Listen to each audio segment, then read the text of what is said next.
আমরা প্রাথমিক সহকারী শিক্ষকবৃন্দ বাংলাদেশ স্বাধীন হওয়ার পর থেকে 1971 সাল থেকে আমরা এত বড় একটা ডিপার্টমেন্ট বাংলাদেশের শিক্ষা ব্যবস্থার উন্নয়নের জন্য বাচ্চাদের হাতে করি যে ডিপার্টমেন্ট থেকে শুরু হয় ওই একই ডিপার্টমেন্টের আমরা সহকারী শিক্ষকবৃন্দ এত পিছিয়ে পড়ে আছি। কেউ এখনো কত সরকার কত রাষ্ট্রপতি আসলেন কিন্তু আমাদের সহকারী শিক্ষকদের পিছিয়ে রেখে এই দেশের শিক্ষা ব্যবস্থা উন্নয়নের চিন্তা ভাবনা করতেছেন।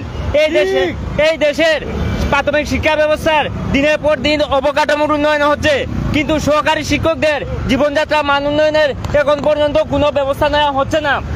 আমরা দিন দিন শুধু অবহেলিত হচ্ছি। বর্তমানে দ্রব্যমূল্যের ঊর্ধ্বগতি, বাজার কন্ডিশন, শিক্ষা ব্যবস্থা, স্বাস্থ্য ব্যবস্থার এত উচ্চ মূল্য ঊর্ধ্বগতির দিকে আমরা মাত্র 18,000 20,000 টাকা বেতন দিয়ে আমাদের পরিবারের বড় পোষণ কোনোমতো সম্ভব না। বর্তমানে দেখা যাচ্ছে বাংলাদেশে বিভিন্ন ডিপার্টমেন্টে 13তম গ্রেড 15তম গ্রেডে যোগদান করার পরে 5-6 বছর চাকরি করার পরেই প্রমোশন পেয়ে তারা 9ম গ্রেডে আসছে। কিন্তু আমরা প্রাথমিক সহকারী শিক্ষকবৃন্দ 18-20 বছর চাকরি করার পরও কোনো প্রমোশন আসে না। এমনকি 13তম গ্রেডের একটা গ্রেডেশন করা হয়েছে, ওই গ্রেডেশনে উল্লেখ করা হয়েছে যেদিন থেকে 13তম গ্রেড দেওয়া হবে ওই দিন থেকে চাকরিকাল গণনা করা হবে। এটা কোন ধরনের অবিচার? আমার চাকরি বয়স বর্তমানে 8 বছর করা হচ্ছে, আমি বর্তমানে চাকরি করতেছি 4 বছর। এটা কোনো কথা হলো? এটা কোনো কথা না। বৈষম্য 15-20 বছর চাকরি করা আমাদের নাকের দোকান মূলা ঝুলিয়ে রেখেছেন, বলছেন পদোন্নতি। কিন্তু আমাদের অনেক সহকারী শিক্ষক দেখেছি উনারা কবর পর্যন্ত গিয়েছেন, মৃত্যু পর্যন্ত হয়েছে, কিন্তু উনারা সহকারী শিক্ষক থেকে কোনোদিন প্রধান শিক্ষক হতে পারেননি উনাদের যোগ্যতা থেকে। বর্তমান শিক্ষা ব্যবস্থায় প্রাথমিক শিক্ষকরা অনেক মেধাবী শিক্ষকরা ঢাকা ইউনিভার্সিটি থেকে এসে প্রাথমিক ডিপার্টমেন্টে যোগদান করতেছে বাংলাদেশের শিক্ষা ব্যবস্থা উন্নয়নের জন্য।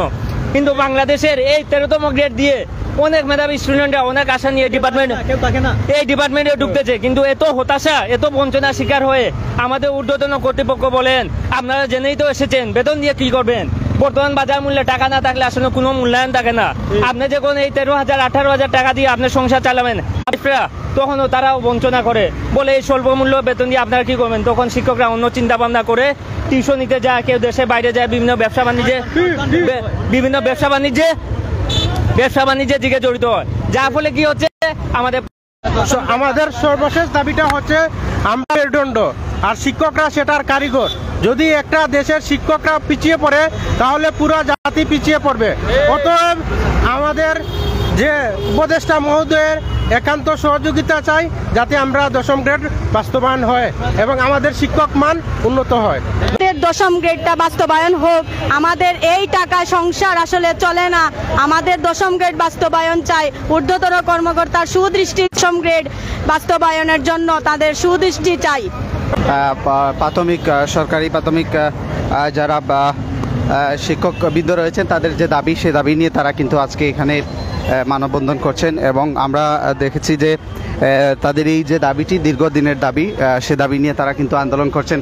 নানান সময় আমরা দেখে আসছি তারা যে আন্দোলন তারা দাবি নিয়ে তারা মাঠে আছেন। এই মুহূর্তে আমরা দেখতে পাচ্ছি যে এক দফা এক দাবি নিয়ে তারা তাদের যে 10ম গ্রেডের যে সিলেট জেলার প্রাথমিক সহকারী শিক্ষকবৃন্দ যারা রয়েছেন তারা কিন্তু এই যে আন্দোলন তারা আজকে এই আন্দোলনের ডাক দিয়েছেন এবং আমরা যে বিষয়টি নিশ্চিত হয়েছি তারা ইতিমধ্যে তারা যে প্রধান উপদেষ্টা বা উপদেষ্টা মণ্ডলীর অনেকের সাথেই তারা যোগাযোগ করার চেষ্টা করছিলেন এবং জানার চেষ্টা করছিলেন যে তারা তাদের যে দাবিটি পূরণ হবে কিনা। তারা ইতিমধ্যে সেই দাবির আদায়ের লক্ষ্যে তারা যে আজকে সিলেট প্রশাসনিক ভবন পিটিআইয়ের ঠিক সামনে তারা কিন্তু এখানে আমরা দেখতে পাচ্ছি আন্দোলনে তারা জড়ো হয়েছেন এক দফা এক দাবি নিয়ে। তারা কিন্তু দীর্ঘ সময় ধরে কিন্তু এখানে আন্দোলন রয়েছেন।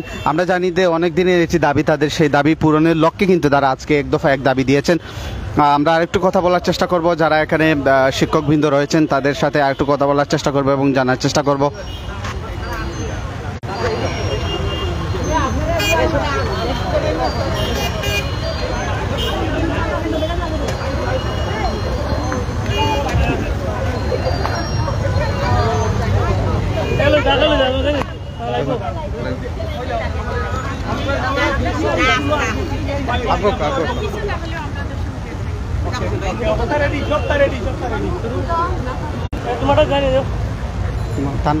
ধন্যবাদ সাংবাদিক বৃন্দকে। আমরা জানি যে শিক্ষা হলো জাতির মেরুদণ্ড। দর্শক দেখতে পাচ্ছেন এই মুহূর্তে এখানে যারা প্রাথমিক সহকারী শিক্ষকদের দশম গ্রেড বাস্তবায়নের দাবিতে এক দফা এক দাবিতে তারা মানববন্ধন করছেন। এখানে দীর্ঘ সময় ধরে তারা মানববন্ধনে রয়েছেন এবং আজকে তাদের যে দাবি সে দাবি নিয়ে কিন্তু তারা এই যে সিলেট পিটিআই সামনে তারা কিন্তু মানববন্ধন করছেন। দর্শক কে কোথা থেকে দেখছেন এই মুহূর্তে আমাদের সরাসরি লাইভ একটু আমাদেরকে কমেন্ট করে জানিয়ে দিবেন এবং আমাদের লাইভটুকু শেয়ার করবেন। দর্শক এতদিন আমরা দেখেছিলাম যে বিভিন্নভাবে কিন্তু আন্দোলনের ডাক দেওয়া হয়েছে। আজকে আমরা দেখতে পাচ্ছি যে এবার শিক্ষক যারা এই শিক্ষা জাতির গুরু যারা তারা কিন্তু আজকে এখানে আন্দোলনে নামেছেন। ইতিমধ্যে আপনাদেরকে জানিয়েছি তাদের দাবি যে দশম গ্রেড বাস্তবায়নের দাবিতে তারা কিন্তু আজকে এখানে আন্দোলন করছেন। দর্শক এই মুহূর্তে বিদায় নিচ্ছি আমরা।